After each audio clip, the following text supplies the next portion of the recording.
Shooting করতে করতে বন্ধুরা চলে এসেছি আমরা লাইভে, দেখতেই পাচ্ছ। এই ছিল আমার লুক। আর এই যে আমরা চলে এসেছি লাইভে, এখানে ক্যামেরা সেট করা আছে। আর আমার পেছনে এই যে দিদিও আছে, দিদি তৈরি হচ্ছে লাইভে আসার জন্য।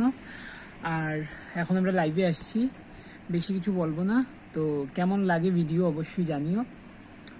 আমরা মোটামুটি আবার তোড়জোড় দিয়ে নেমে পড়েছি, তো কি হচ্ছে জানি না।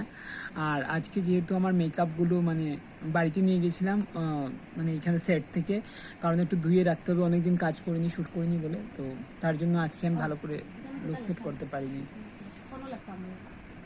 তো আজকে মোটামুটি একটা লুক সেট করেছি দিদির গয়না, দিদির শাড়ি টাড়ি দিয়ে। কোনো প্ল্যানিংই ছিল না, হঠাৎ করে আমরা প্ল্যানিং করি। ইচ্ছে তো আছে কাজ করার, কিন্তু হঠাৎ আমরা প্রবলেমে পড়ে যাই, কাজ করতে পারি না। তো এটাই প্রবলেম, প্লিজ ডোন্ট মাইন্ড। তো দেখতে থাকো আমাদের পেজটা, আর কেমন লাগছে অবশ্যই জানিও সবাই।